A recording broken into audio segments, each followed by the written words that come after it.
नमस्कार दोस्तों, एक बार फिर से स्वागत है आप लोगों का नए दिन नए ब्लॉग में। और मैं फिर से आ गई हूँ आप लोगों के साथ अपनी प्रेगनेंसी जर्नी शेयर करने।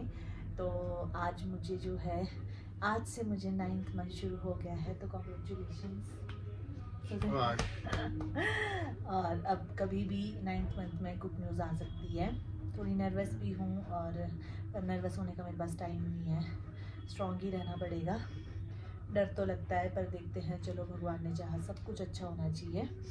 और उसके बाद ही फिर मैं अपनी डिलीवरी के बाद आप लोगों के साथ वीडियो शेयर करूँगी, और डिलीवरी का एक्सपीरियंस भी आप लोगों के साथ शेयर करूँगी। तब आप देख सकते हो कि मेरे हालात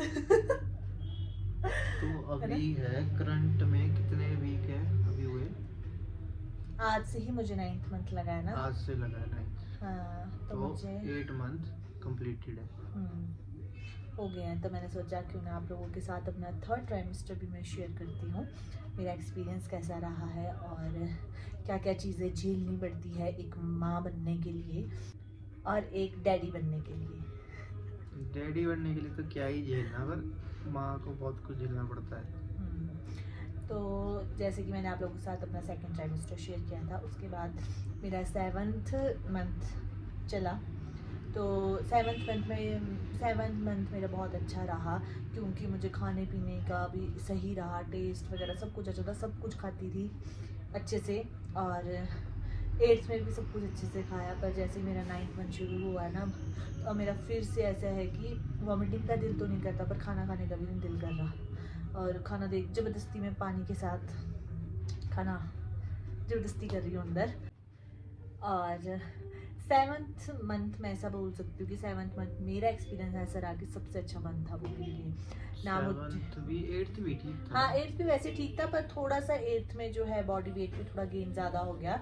पर 7th ऐसा था कि ना मेरे को बॉडी बिल्कुल एक्टिव लगती थी। तो मुझे कभी कभी मैं इनको बोलती हूँ, मुझे पता नहीं लगता मैं प्रेग्नेंट हूँ। तो 8th में थोड़ा सा ऐसे बॉडी वेट पेन बढ़ जाता है 8th में। हाँ, वेट भी बढ़ गया, थोड़ा सा बॉडी पेन भी शुरू होने लगी। खासकर मुझे तो टांगों में ही, टांगों और बैक में मुझे इतनी ज़्यादा हुई, बाकी तो कहीं नहीं। इवन कि मेरे को आज भी सुबह देखो ऐसा होता है कि 8th और 9th मंथ में हमारे को बॉडी मसाज बहुत ज़्यादा ज़रूरी है। तो अगर मैंने कल शाम को नहीं करी, तो मेरे को सुबह 6 बजे दर्दें लगी टांगों में। फिर मैंने सुबह उठ के करी, और इतनी गंदी दर्दें होती है ना, बहुत ज़्यादा गंदी। और एक चीज़ मेरे साथ हो रही है, अब मुझे नहीं पता कि औरों को होता है ये नहीं। एक तो मेरे को नोज से ब्लीडिंग होती है कभी कभी थोड़ी सी, वो शायद ड्राइनेस की वजह से भी होती है, क्योंकि आज सर्दियाँ भी हाँ विंटर्स भी है, और हमारे जो है ब्लड फ्लो भी थोड़ा ज़्यादा हो जाता है ना, तो उस वजह से। और एक वो होता है मुझे, और एक वो है कि मेरे ना मतलब टांगों में क्या बोलते हैं उसको, वो जो नस हाँ नस पलट जाती है। नस पलटती है वो वो आप बताएंगे। सुबह सुबह जैसे टांगे स्ट्रेच करती है ना, जब ये काफ़ी टाइम जैसे रेस्ट के बाद, तब पलटती है इसकी टांगों की नस। इतनी भयंकर पलटती है ना कि मेरे को ऐसा लगता है कि मैं मर जाऊंगी, इतनी गंदी नस पलटती है। एक वो होता है टांगों में ही मुझे दिक्कत है, बाकी इतनी नहीं है। और दूसरा ये है कि टांगों में शायद ब्लड फ्लो की वजह से वो है कुछ ब्लू से ना, नर्व्स है, हाँ नर्व्स ना नर्व्स, काफी हो जाती है, दिखनी शुरू हो जाती है। हाँ दिखनी भी, और ऐसे डॉट डॉट से कुछ ब्लड के ऐसे दाग दाग से हो गए भी हैं यहाँ पर, यहाँ जैसे क्लॉटिंग होती है, क्लॉटिंग जैसी हो गई है। तो अगर किसी और को भी ये वो चीज़ होती है, तो मैंने नेट में देखा था, तो उसके लिए मालिश करनी होती है, जैसे हम नारियल तेल की मालिश करते हैं ना, तो उधर ज़्यादा करनी। तो मुझे काफ़ी ज़्यादा फर्क पड़ा। और ये होता है कि भूखे तो आप बिल्कुल नहीं रह सकते। और 7th मंथ में जो होता है वो टेस्ट भी हुए मेरे, किसके हुए थे, शुगर के टेस्ट हुए, यूरिन का तो आपका होता ही तो रहता होता है। ही है, हाँ वो तो नॉर्मल होते ही रहेंगे। हाँ शुगर का होता है, पर उसके बाद में मेरा हुआ, उस टाइम हुआ था फास्टिंग वाला। फिर 7th मंथ में टेस्ट हुए, और उसके बाद मेरे को 7th मंथ में डोज भी लगी है 28 वीक्स पे आईसीटी की है ना, आईसीटी की थी ना।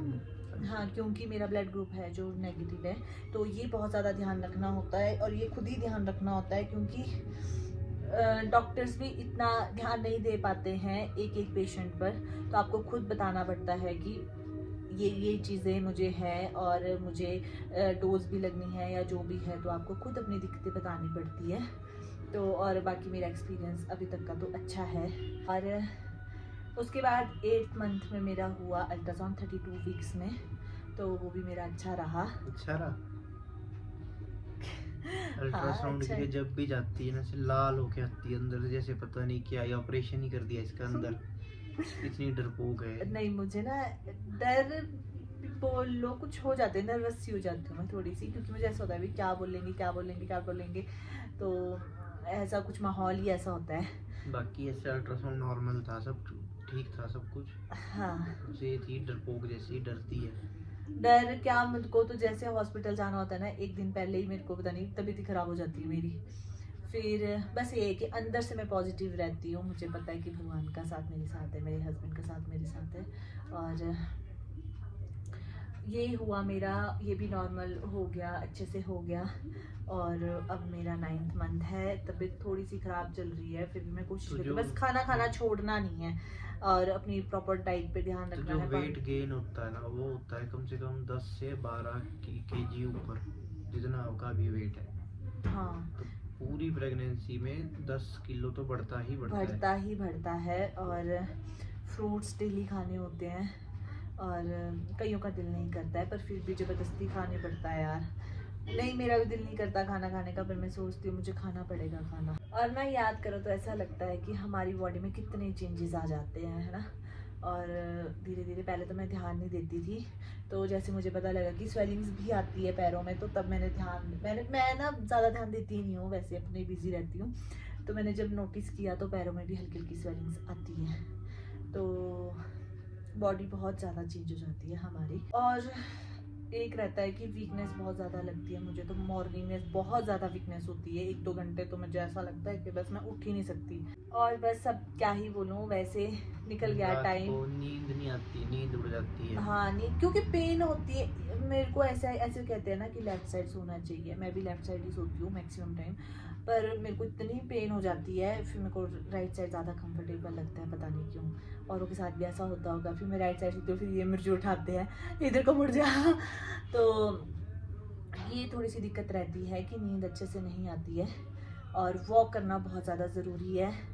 बाकी तो मैं कुछ नहीं कर रही, वॉक ही करती हूँ। बाकी देखते हैं, अच्छे से डिलीवरी हो जाए, बस वही है। अब डर के भी मुझे कुछ नहीं मिलने वाला, क्योंकि डिलीवरी तो होनी है, और तो हिम्मत तो मुझे ही करनी है। और तो आप लोगों के साथ भी मैं वीडियो शेयर करूँगी। न्यू ईयर पे हमें भी बहुत अच्छा गिफ्ट मिलने वाला है इस बार। और लास्ट ईयर ठंड गई थी, गर्मी आने लगी थी अप्रैल में, उस टाइम गुड न्यूज़ हमें मिली थी कि मैं प्रेग्नेंट हूँ। और देखते ही देखते इतना टाइम निकल गया कि दोबारा सर्दियाँ आ चुकी है, इतना लंबा टाइम होता है, और भगवान इस टाइम को ना ऐसे कटवा देते हैं। और भगवान का साथ होता है, भगवान ने अगर ये चीज़ें बनाई हैं तो भगवान शक्ति भी देते हैं। इस वीडियो का एंड मैं यहीं करती हूँ, और इसके बाद तो अब डिलीवरी के बाद ही आपके साथ एक्सपीरियंस अपना शेयर करूँगी। बाकी ये है कि मेरा कुछ करने का दिल नहीं करता, कोई मेकअप, मुझे देखो बिल्कुल ही, मैं जब से प्रेग्नेंट हुई तब से मैंने सब कुछ छोड़ दिया है, त्याग दिया है मैंने सब कुछ। तो और आप लोगों को वीडियो अच्छी लगे तो लाइक शेयर सब्सक्राइब ज़रूर करना।